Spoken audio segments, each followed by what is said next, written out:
Yeah. Cool. Well, thanks for your time today, Edgar. We have Edgar Aguilar here with Legacy Construction Cleaning, Denver's #1 commercial cleaning and janitorial service. Congratulations on being #1, by the way. Thank you. Did you get a trophy, a plaque, or anything? Soon to be Legacy Cleaning Solutions. Oh, I like that. Yeah. Okay. Why the name change? We want to emphasize more on commercial cleaning. Okay. Right now, our big bulk of business is construction cleaning, and we want to get away or divide it into more of a 50-50 Sure.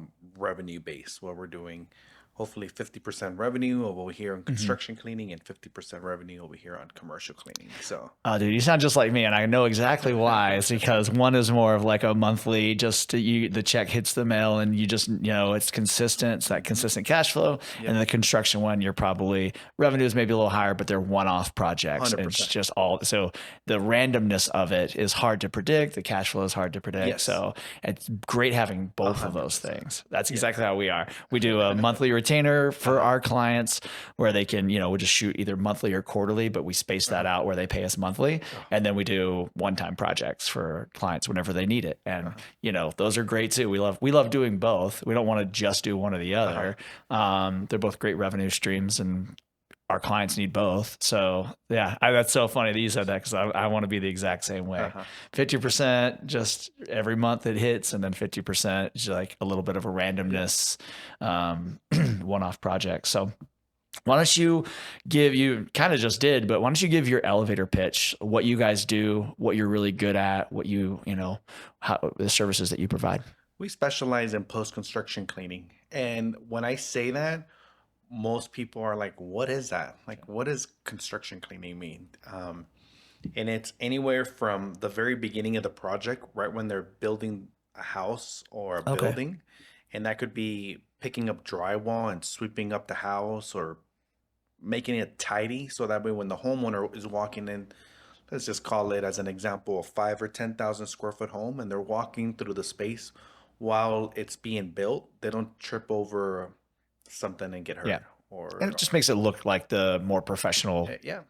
and So work from environment. the very beginning stages all the way to the very end, right before the house or the building is turned over. Okay. We've done little projects as small as a bathroom and a home, which is 100 square feet. We've done up to 200,000 square feet, Okay. which is like 200 rooms. That's like a high rise. It's 4 stories big. It's 2-3 blocks long.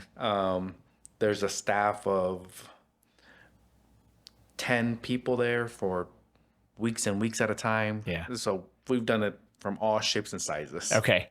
That's what post-construction cleaning is taking a project from the very, very early stages to we turn it over to the potential owner of the property, and they move in. How long is that time window that you guys usually have to clean? I mean, I guess it probably varies depending on, but is it a day, a week? Like, Exactly. yeah, just depending on the scope and size of it. Exactly. Okay. You Are could, there ever like where they're like, hey, we have to have this clean, and like you're on a rush or like a rush job? absolutely. Yeah. Yeah. Where we would normally take 2 or 3 days to clean, now we have a day, and so now we gotta just double the staff or triple the staff. Yeah. Double, triple the price too, probably. All right. So let's back up a little bit and talk about you and how you got here and how you started this business. So you grew up in LA, right? I grew up in LA. Okay. Yeah. I was 12 years old when we moved to Colorado. Okay. What brought about the move? I think new opportunity for my parents. Okay. It was 98, 99, and they knew the Broncos were going to win the Super Bowl. Okay. They predicted it. Okay. Well, they were really good at that time, so that makes sense. My parents are not big football fanatics, so they just moved out here. It was either here, Seattle, or Colorado Springs. Okay. It was like 3 or 4 different choices. And when you say new opportunities, what were they looking for? I think they were, it was 20 years ago, so they were in their 40s, late 30s, early 40s, and they just saw growth in Denver. Okay. They wanted something different. Okay. Were they entrepreneurs? No, my dad dabbled in it in LA. Okay. And then he came over here and just worked a 9 to 5 carpentry more than Okay. anything. So just They job wanted opportunities and job fresh start. opportunities. They thought that it was going to be a better way of life, which 20 years later, I totally agree with them. I would hate to be living in the LA area at this time. Sure. We go visit, but Yeah. to live there. We won't go into taxes or politics over there, but not on this podcast. Yeah. Yeah. But I think we all know like the differences and like what LA and the difference between LA and Denver, especially Denver back in the late 90s, the growth and explosion and just the way of life, the outdoor life. So yeah, I can totally see why your family, I mean, the same reason we moved here from Texas, right? Just like weather, the opportunities were better. The beauty, there's just like, there's a lot of reasons to live in Denver. What part of Texas are you from? I grew up outside of Houston, and then moved to college outside of Dallas, and that's where I got married, and we worked there for a while, and then just wanted to go to Colorado. So I have a team member of mine that just moved from Houston to Denver a year ago. Oh yeah, it's just so hot there. It's tough. It's tough. I couldn't handle it. We moved back to Austin briefly, and it was not for us, man. It's just too hot, too humid. Couldn't handle it. So, you can't even be outside like 3 or 4 months out of the year. Of course, here you're trading that for the cold, right? So it's just a different. Which one can you manage? Which one can you handle a little bit? So moved here in '99, and then you went to You got a business degree after high school. Degree. So moved to Lakewood, went to middle school, high school there. Lucky enough to get a scholarship to Metro. Nice. Got a degree. I kind of had a niche for entrepreneurship. So I Did you know that at like a young age in high school? I saw my dad dabble in business ownership, and we grew up lower middle class. And I felt that business ownership was the way out of that. Ticket out. Yeah. Yeah. So I wouldn't, and I won't say I grew up really in poverty, but we grew up. Yeah. Me too. I grew up very low middle class. Yeah, very low middle class. We had all of our needs met, but that was about it. Yeah. Yeah. Our vacations were like once a year to Six Flags. Yeah. Okay. Very similar then. So I kind of felt it in my bones that it was if I made entrepreneurship, if I made business ownership work, I would be able to move ahead. Yeah. So I went to school for business management at Metro, graduated after 5 years. Was there someone in your life that was like speaking truth into you, or did you just intrinsically know this about yourself? My dad, so to back up a little bit, when I call my dad, he's actually my stepdad, but he was with us from a very early age. My biological dad left us when I was 5. Okay. My stepdad, which I later called my dad, he stepped in when I was 8, 9, and I started calling him dad when I was 11, 12 years old. So he was the one who really spoke a lot of life into me. Cool. He was like, "You're gonna do great. You're gonna do great things. Watch when you get older." Yeah. So he was the first mentor, the first kind of coach, the first person who spoke life into me. Cool. Yeah. Good question. Thank you for asking. Yeah, no, bringing that a lot sounds of cool. memories. He up. sounds like a great guy. Yeah. At that time. Yeah. Okay. Well. Things and people change. Sure. Then, so he was the one who spoke life. So fast forward to college, graduate, and I always thought to myself, I'm going to own a business one day. Mm-hmm. That's what I'm going to do. I just didn't know in what or what I was going to do. And I graduated school July of 2008. Okay. My wife's grandpa. You started your business in August. Yeah. That's crazy. In August of 2008. Okay. He passed away a week after I graduated school. None of his immediate kids or family wanted to take the business over. So me and the wife were like, I think this is what we want to do. Oh, cool. Now, at that point, I had already been working for corporate for 5 years. Okay. And I was like, well, I could do the business part-time while I do the corporate gig, and that way we could continue having benefits. So you were working corporate while you were going to school? Yeah. And you were already married? Yeah. Okay. You got married young. Um, well, we had kids young, Okay. and we were still together, and then Gotcha. we got married later on. But Gotcha. we had them. Effectively, you were married Yeah, though. Yeah. oh, yeah. Um, then so we just so I was working for corporate, and really it was because of the insurance, right? At this Yeah. point, we The have two little benefits. ones, the benefits, and did the business part time. When I mean part time, this was 08, 09. Hmm. And I didn't know nothing about a recession. I Sure. had just graduated college. I have a full time gig, and I have a little part time business. I'm like, hey, Yeah. life is good. Right.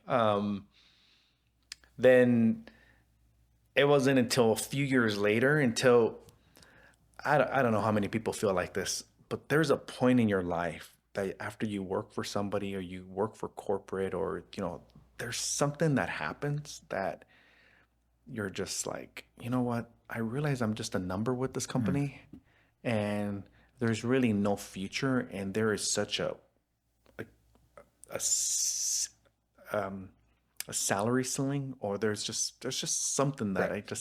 I will never get to where I want to get to Right. if I stay Sort here. of crushes your ambition a little bit. Yeah. Yeah. Looking at the trajectory, you're like, if I'm really going to grind it out for a, like 4% raise for every Yeah. year for the rest of my Yeah. life, and just hope and pray that my boss retires and then they Yeah. hire me to replace him. Like, that's, Yeah. yeah, you're definitely like your upward mobility is already tracked out for you. You don't get to like decide for yourself the Yeah. direction that you go. And you can in some companies, it's not always true, Right. but yeah, whereas entrepreneurship, it's like sky's the limit, right? Like you do whatever you can. Yeah. You eat what eat what you kill, Yeah. right? And you can kind of grow it as big as you want it. You can make it whatever you want, right? Yeah, that's why I love entrepreneurship as well. So With that point that you just said, isn't it crazy that where you're at now, you couldn't even imagine it when you first started? yeah, I think about that a lot. I say, someone told me they're like, you already have everything that you thought would make you happy, but you're still striving for more. And that's just like the drive and ambition that I Crazy. have. But like, Same. yeah, I mean, when I started Yeah. my business, it was a side hustle. And I thought, Mhm. man, if I could just do this full time. Right. And then I got it full time. And I was like, oh man, if I could just have one or two employees. And then I got a couple of employees. And Yeah. now I'm like, oh, if I could just build an agency, and like, yeah. So it's like, it never stops. The Right. goalpost just keeps moving and your ambition just keeps driving you forward. Yeah. So, but yeah, definitely like what I'm doing now was like my dream 3 years ago, 5 years ago. And now it's a reality, and I'm happy. I'm content. I love it, Uh-huh. but I still want more. It's crazy. I know. Yeah. Same here. It's just we're entrepreneurs. We are inflicted with unquenchable ambition, I think. Yeah. That's a So good way to put it. Because for the longest time, it was like I just want to hit, sure, X seven amount of figures, dollars, yeah. right? That's like the ultimate goal, right? I want to do X amount of figures, right? And it's like, then you strive and you strive and you strive and you get that.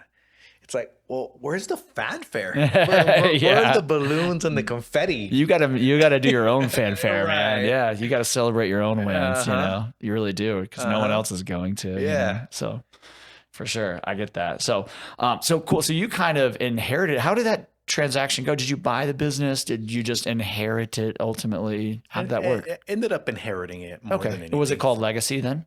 It was called John and Sons Cleaning Services, Okay. or Janitorial. So- John and Sons Okay. Cleaning. And then right when we took it over, we switched it over to John's Legacy. Okay. And we ran with that name from 2008 through 2015. Okay. Then in 2014, I got into a business kind of mentorship boot camp, and it was called, and it's still around. It's a nonprofit organization called RMMFI, Rocky Mountain Micro RMMFI, Rocky Mountain Microfinance Institute. Okay. And they were amazing. So for any new entrepreneur or any new business owner, they have a 12-week boot camp, and they start off with 2 weeks of marketing, 2 weeks of operations, 2 weeks of strategic finance, and they pair you up with mentors in the community. Oh, cool. And then you go through a boot camp, and then you have presentations, and Okay. I met amazing people through the organization. That's cool. I need to check that out. Uh-huh. Um, RMMFI. Walk me through really fast because you said in 2008 when you kind of took over, Uh, it was very like part time, yeah. right? And Yeah. then, so what was that? How did you go from that to where, maybe in 2015 where you're talking about? It seems like it was like kind of a full time gig at that point. No, it still was very Okay. part-time. Okay. So That's between a long time 2000, to run it as part time business. yeah, but because I was still in corporate Okay. and making a good chunk of You cash. had the golden handcuffs. Yeah, and I Yeah, had you had the golden handcuffs. You couldn't let go of them. You didn't want to give that up and and take that leap of they were faith. so easy to make money to corporate because they were just at that particular point it was just easy. It was just easy. Yeah. And having the business on the side, it was just easy. And Yeah. and that was probably I probably did the easy route a little bit too long. Mhm. And in 2014, that's when kind of corporate was they did some things that I didn't like. And I said, "Man, I kind of want to do this business thing a little bit more full time." And by me asking different people, I got to my first, I got to the office of what ended up being my first mentor. I walked in and I'm like, "Hey, I own this little cleaning company. I work full time. I don't really know what to do. And here's my Yeah. story." And he's like, "Edgar, you are all over the place. Yeah. You don't know what you're doing. Why don't you go to this nonprofit organization, RMMFI, and it'll like at least pair you up with some mentors and coaches and I kind of like give you a direction of where to go to." Hmm. And I walk in, it was in downtown on 25th and Lawrence. It was a little office. I walk in, I'm pushing the kids in strollers. I'm driving a 1996 pickup truck, and it was just all beat up. Yeah. And I'm like, I was referred over here. Like, I don't really know what I'm doing. I'm a business owner, but I don't know what I'm doing over there. And I think this is what I want to do long term. And they just helped me through the whole process. They Mm. paired me up with mentors and coaches, and I went through the whole curriculum. And the just to give you an idea on who they paired me up with. At that point, he was the number one real estate agent in Denver. Wow. He did like I don't know like 20 million in sales in 1 year. Like, and he was the one kind of coaching me and mentoring me through the program. So it was at that point that we decided to change the company name to Okay. Legacy Construction Cleaning to something more of a Based off of maybe some of his advice. yeah. Okay. And it was three different coaches at that point. And at that point, I decided, this is what I want to do. Mm. Like, I think I could do this. And through that transition, the 3 to 6 month transition from the boot camp program to meeting all these people, and I said, I'm gonna leave Sprint. I left Sprint, the corporate gig, in July of 2015. Okay. You took And that leap. yeah, Yeah. and I was so happy. Yeah. It was That's a good feeling when you get to leave that behind. I kind of did the same thing. Actually, same year, 2015 is when I wow. went. No, I lied. It's early January 2016. Okay. Yeah, Uh-huh. I had a little corporate gig too, and I was like basically working for Apple, fixing computers, and it was fine. But I had my side gig. I just remember I was shooting weddings then, and I remember I made more from one wedding than I did the entire month working for, and you go shoot a wedding for 8 hours and then spend, 20, 30 hours editing it. It was like 1 week's worth of work versus a whole month's worth of work. And I was like, what am I doing? That's when I was spending 160 hours, probably 180 hours a week working for the corporation. I was like, if I just took a little bit of that and like put it towards my business, I feel like I could even make more, you know what I mean? And so I just kind of took that leap of faith. It was scary though, because we had insurance. My wife wasn't working. She was still in school at the time. Oh. And we had just had a baby. And, and it was like, all right, we're going to do Same this. I deal. came home like, they had done something in corporate and then they restructured our pay, and we're going to switch you from salary to hourly and we're going to increase these bonuses. And I got my first paycheck and it was like less than I'd been making. And I was just like, and I had no control over it. Right. And I was like, I hate that I don't have any control over my revenue. And I could see the numbers of what I was making for the company, hundreds of Oh, thousands of wow. dollars, every, it was, you know, 40, 50, $60,000 a year or a month in repairs. You know what I mean? And Uh-huh. I'm getting this tiny, tiny fraction of it. Oh, And asked for a pay raise, and they said, we can't right now. of And I'm course. just like, okay, well, here's my 2 weeks notice. So that made it easy. So it's Cool. funny. You and I have very Very similar, similar. very Very similar similar in stories. that. Yeah. Very similar timelines too. And it was the same thing on my end. It was like a restructuring, pay Mhm. increase, pay decrease. Yeah. We're That's how gonna they take always this do it. We're off going to and all. restructure this. We're going Yeah. to take some responsibilities, and your pay is going to it's going to stay the same, but we're just going to figure it out Yeah. differently. And then you get that check and you're like, that's Well, not yeah. what you guys did. Yeah. Yeah. No, Very he's great. similar there. Yep. That's why entrepreneurship is great, because you just eat what you kill. It's like the sky's the limit, whatever and there's no one holding you back except yourself. Yeah. Right. Yeah. So, Yeah. well, cool. So it sounds like you changed the business name a few times to more accurately reflect kind of Yeah. who you guys are and what you're doing. Yeah. But I like that you had it John's Legacy to kind of keep that, and then went with Legacy. So Yeah. I don't think he would have mind. Yeah. That's cool.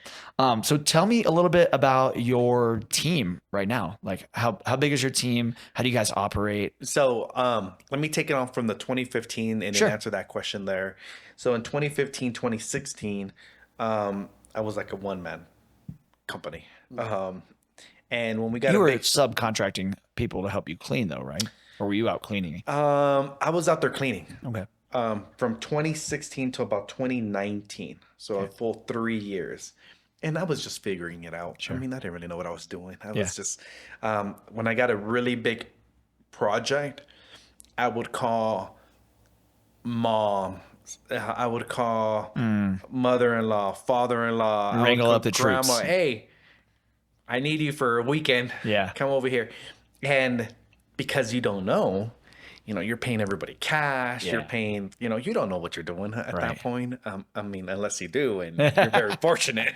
But, or you learn through the school of hard I think knocks. that's the nature of like your business in the construction world. And you know what I mean? Like, I think that's more the nature of your business. And in my business, when I like hire people and subcontract, they're sending me an invoice, and Oh, we're, yeah. digital. And at least now, early on for sure, it was, cash. Early on when you don't know what you're doing, Yeah. just kind of making it up. Here, I Yeah. made X amount Yeah. of dollars. I'm going to give you a portion of it. Yep. Yeah. And then you don't find out till you get that IRS bill or just, Like, how can I reduce this? And it's like, oh, you got to claim all the people that you paid. I'm like, I didn't keep track of that. You want me to keep that track of that? I got to have a paper trail? Yeah. Okay. Yep.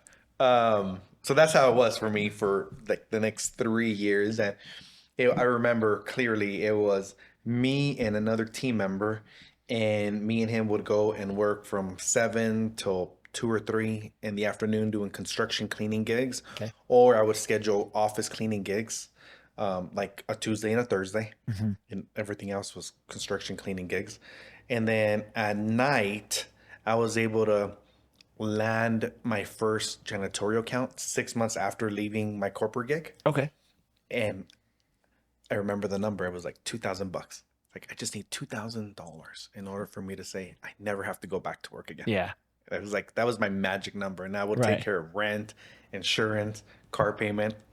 And then 6 months later, after leaving the corporate gig, it was like the clouds opened up, the blue sky, and it was like, oh. Nice. And it was like, here's your first account. Nice. It was like $2,000. Now you got to figure out how to clean at night, though. Yeah. Exactly. So work in the mornings, Monday through Friday, and then go clean at night in this one office that would take you normally. I would go by myself from like 9 till 12. Okay. And then just repeat it. I did that for like 3 years. Every night? Every night. Oh, wow. And then on the weekends, I had 6 offices, and I would have to choose. All right, am I going to go drinking on a Friday or Saturday? When's the party? Yeah. So that way, because there's one full day of working on the weekend. Yeah. Or that's kind of your choices. Right. Or- Because it's got to be clean by Monday morning. Yep. Yeah. Yeah. Yeah. So it was just hustle. It was the grind. Mm. Then in 2019, 2018, 2019, that's when I officially got my first crew. So I started listening to a lot of books while I was cleaning. That's what Nice. changed me. Good, man. Good for Is you. I went probably through 50 different audiobook Like mostly books. like business, All entrepreneurship books. Yeah. all of them. Yeah. All of them. What Podcast wasn't a big thing back then. So which one stands out to you now? Looking back, made the biggest difference. Rory Vaden, Taking the Stairs, Oh, I haven't heard of that one. Grant Cardone, the 10X rule. Yeah. But it was like these things that I hadn't heard, like the Napoleon Hill Think and Grow Rich. When I first listened to that book, it was like, what the heck? Like Yeah. you could manifest things, you could all of this is like, whoa, where have I been at my home?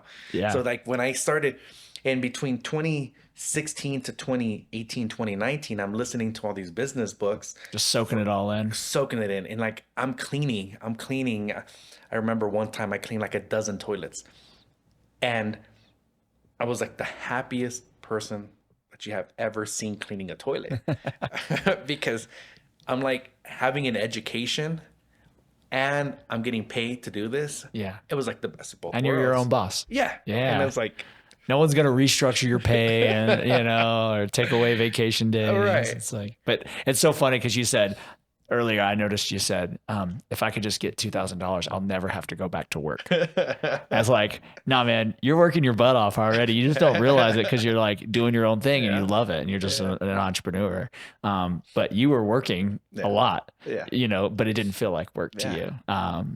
So, but I knew what you meant. You don't have to go back to work for someone else, which feels like work. And when you're working for yourself, it doesn't always feel, it doesn't feel like work. There's definitely times when, as you go along where it still feels like work. But for me, like, this is awesome. This is my job. Like this is amazing. So that's awesome. So, tell me about a little bit, how do you get business now? Where do most of your customers come from? So let me fast forward with that real quick with the team. So, so during that time frame, I'm listening to all these books, and I knew getting a team was like the key thing. Like I cannot be working. You can't clean every toilet by yourself, right? I can't. So I always had an idea, and then once I started listening to all the books, I'm like, okay, it's all about the team. It's all about the team, getting good people.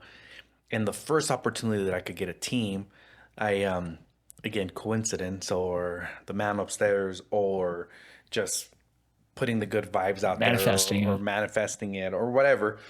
I met one team member, one subcontractor that totally changed the game for me. So he ended up hiring, that was the first time that I ended up subcontracting. Okay. I really didn't know anything about that. So that was the first time I subcontracted my first team. It was a team of 4. And at that point, it really catapulted me to the next level. Yeah. I went. I just realized how many more clients you could take on, how many more gigs you could take on. Doubled the business. So at that point, it was 4 people that were under me, and that was like everything. And then so it was still me, my team, which was 2 or 3 other people, and then the subcontract team. And then from there, we just grew little by little. At first, you'll like this. I was like, how am I going to get more business? How am I going to do this? And I spent a whole year working on Google Ads. Okay. And I just learned it. I went to YouTube tutorials. I just taught myself. So I started just teaching myself on Google Ads. Okay. What year was this? 2018, 2019. Okay. Around that same time frame. It was definitely pre-pandemic. So 2018, 2019, when I first got my first team. And by coincidence, it seemed like, again, manifesting, it seemed like a week after I started doing the Google Ads, I didn't know what I was doing. Yeah. I got my first big client, my first big builder, which they're still with me today.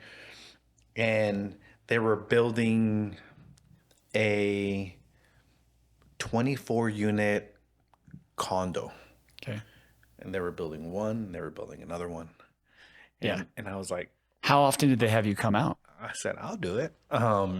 Normally for that supper projects, it's like a 3-stage cleaning. Okay. A rough cleaning, a middle cleaning, and then a final cleaning right before the homeowners buy it. Well, this builder just took me under their wing. And at that point, they were not only just building these 24 units, but they were building like a whole block full of condos, Okay. and I don't know, So like cha-ching, cha-ching, 20. cha-ching Yeah. for you. Yeah, yeah. So I was still cleaning, but still had another team cleaning now for me. And I'm like, wow, this is great. Google Ads really does work. Like Yeah. this is another level. And I started using that now for the next for I've never stopped since 2018 using Google Ads. Nice. And it's just that's kind of the one of the ways I get business. And I always knew, since I knew it worked digitally, I said, how can I be number one on Google when Mhm. people search post construction cleaning Denver or construction cleaning Denver? Mm. I need to be number one. Yeah. Once I'm number one, both on ratings and just organically, just business is going to come in. And that's Yeah. one of the ways that I get business now Cool. is being number one on Google, having great Do you still find reviews. Google Ads a good ROI?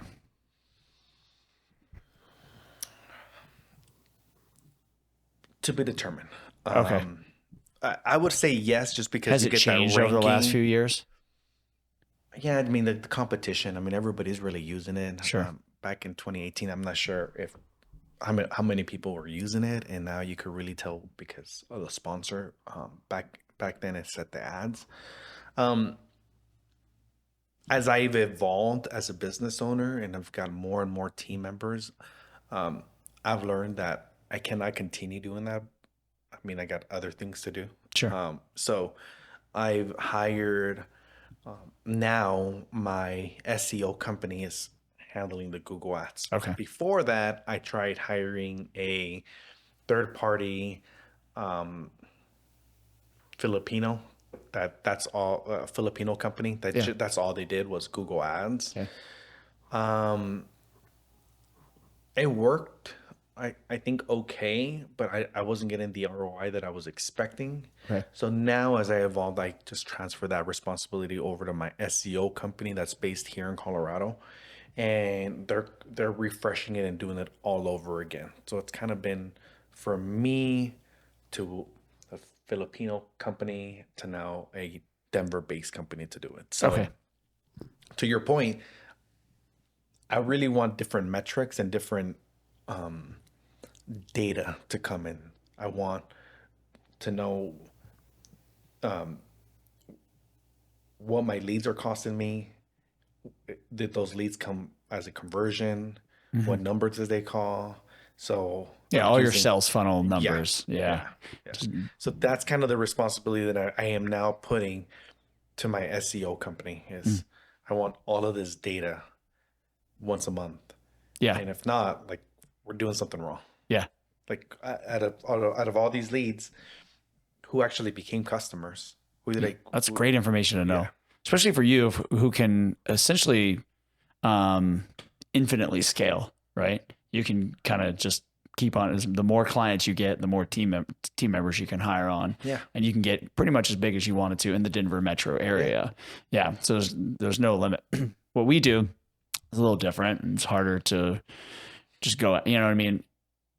No offense to any of your employees, but finding someone who can go with camera gear and shoot and Oh, create a video and edit it and all of that is a little different than someone who can clean a building, yeah.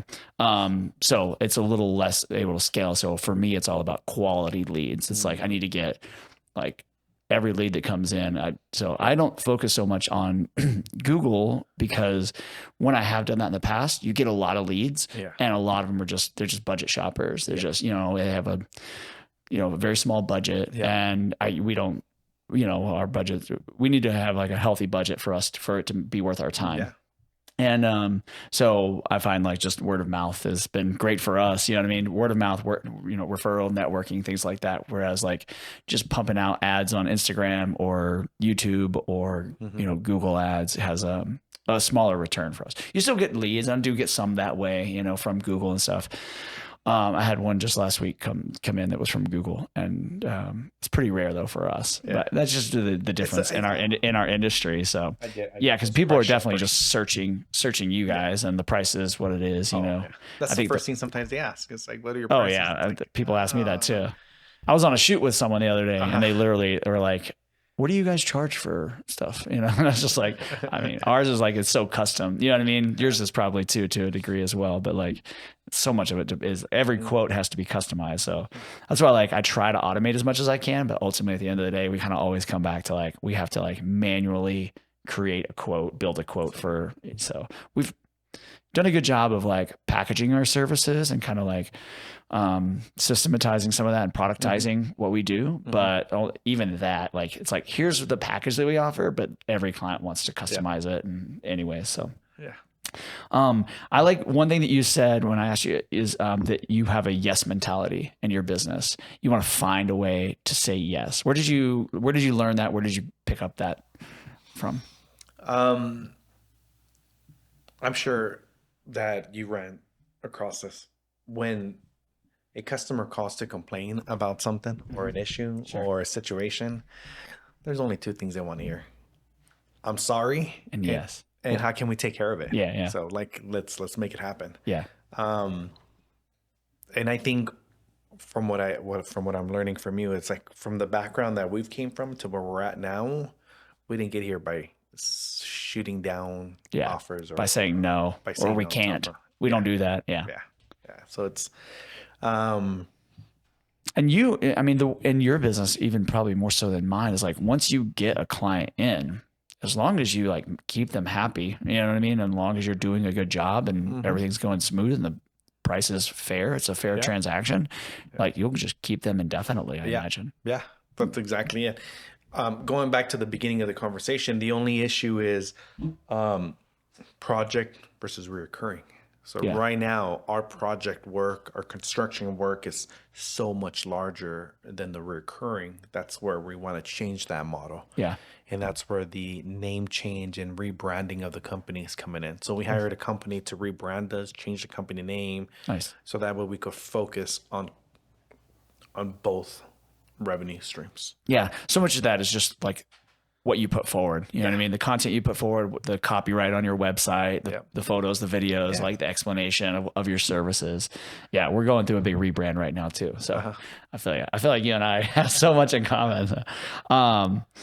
We talked a little bit about this already, but I'd love for you to just kind of poignantly say like, what is some of the best business advice that you've gotten either from a mentor or from a book? Is there like a pithy one-liner that you stick to that you kind of come back to, or just general business practice that you just like kind of have clung to and put to practice in your business? From 2016 to now, so this has been, a few years now, having a strong sense of your P&L and balance sheet and your cash flow has just been so instrumental. And I'll give you an example.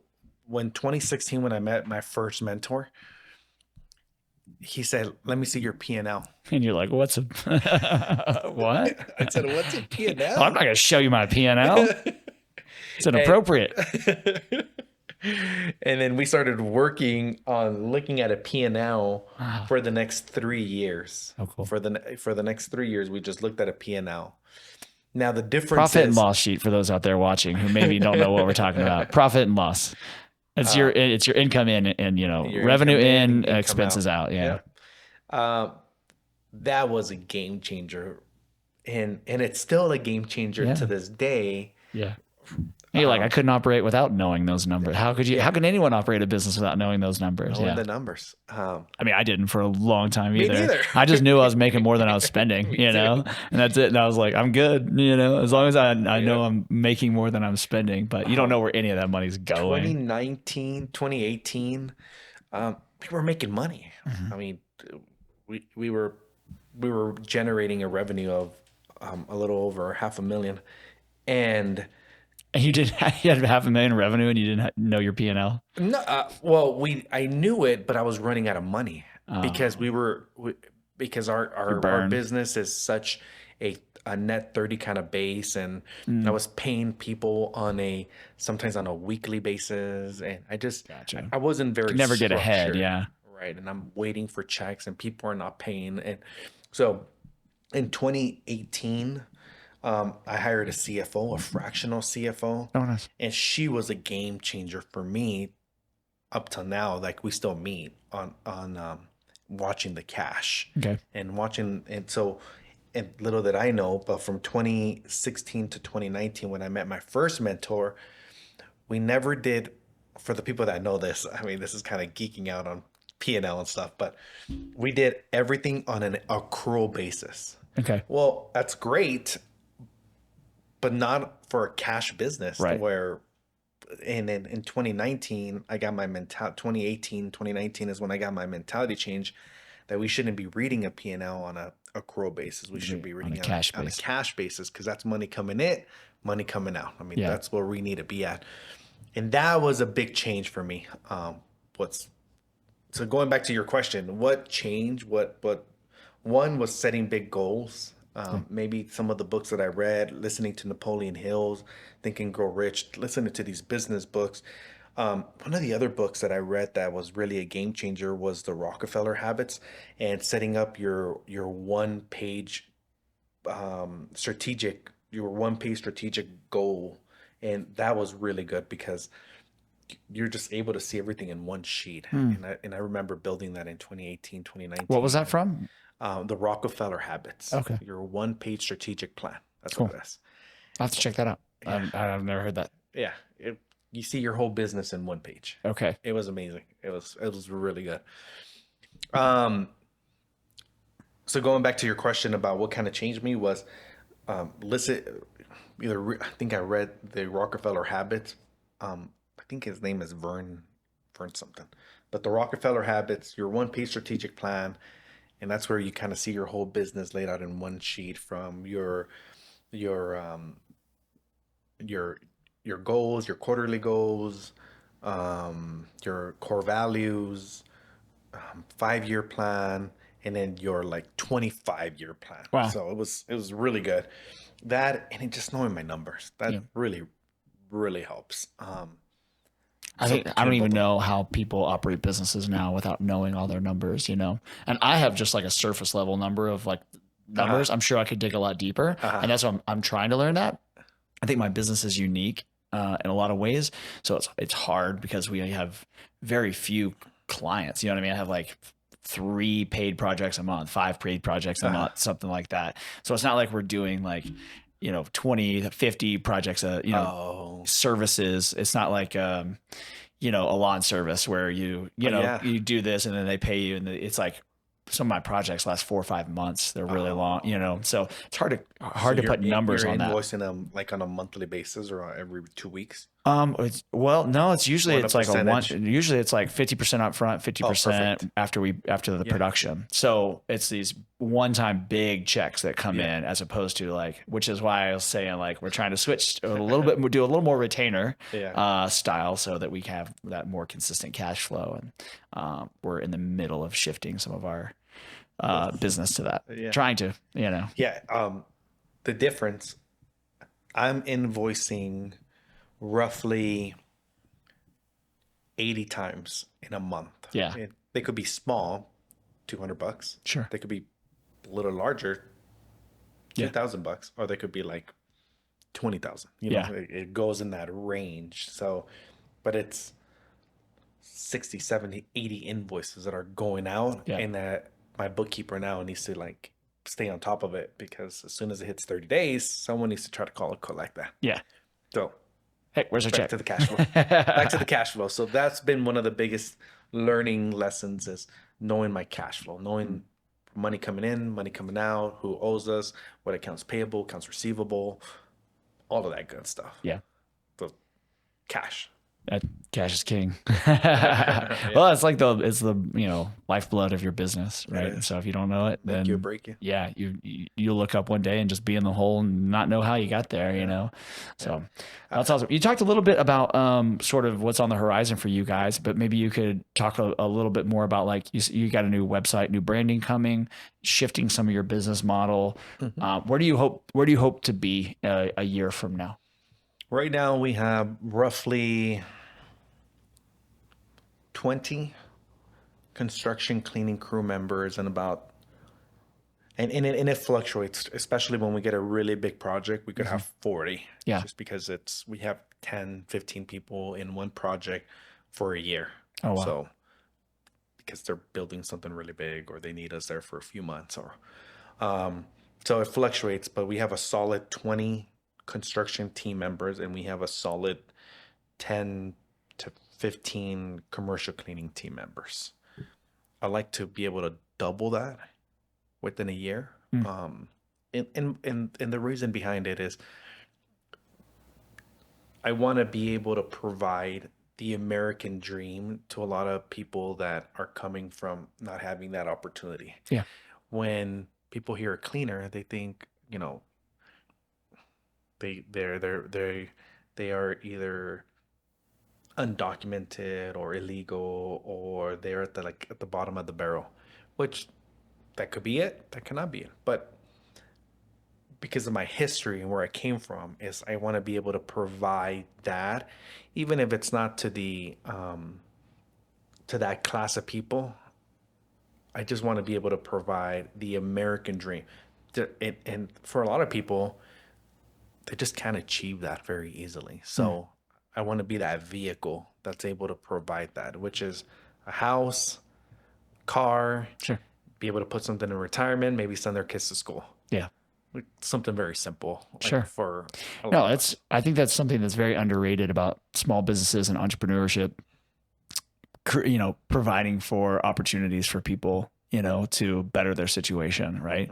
And just say like, hey, I started this business, or I bought this business, I took over this business. I want to grow the business, not just for my own gain. Sure, obviously, I would like a better life for me and my family, but I want to create opportunities for other people and for other families. I want to create good jobs, good paying jobs, reliable jobs, consistent jobs, so that they can also have a better life. And I have the skills. I almost feel like I have like a responsibility to do that. You know what I mean? Like I have the skills and ability to create opportunities for people, and I feel obligated to do that. I feel like it's like a calling, almost like a responsibility to do that in my community. So yeah. All right, let's wrap this up. We've been gone for an hour almost already. So I got some rapid fire questions that are pretty fun that you can answer, and then we'll wrap it up. All right.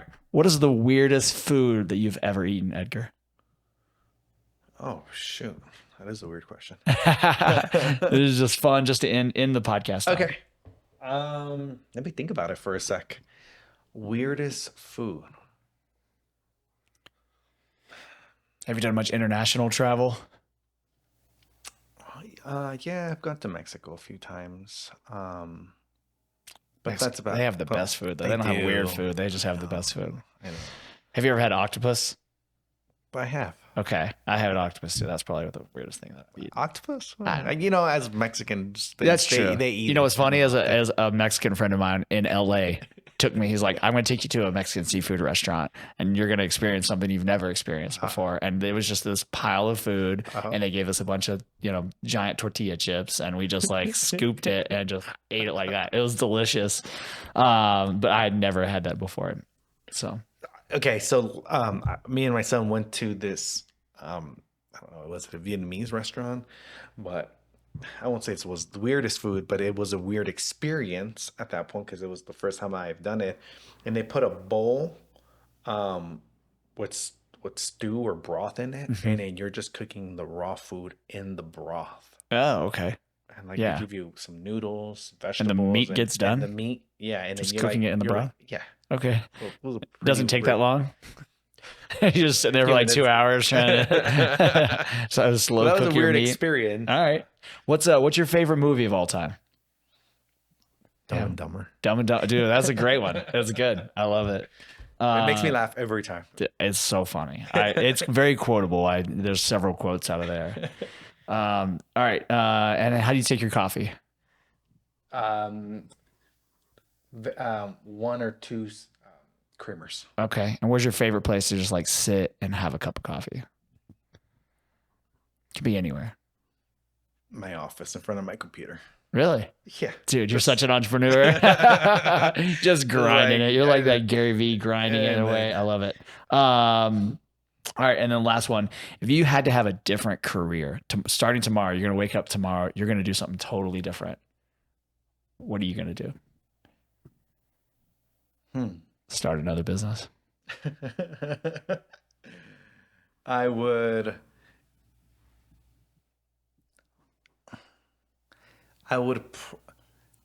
probably be a realtor. Okay.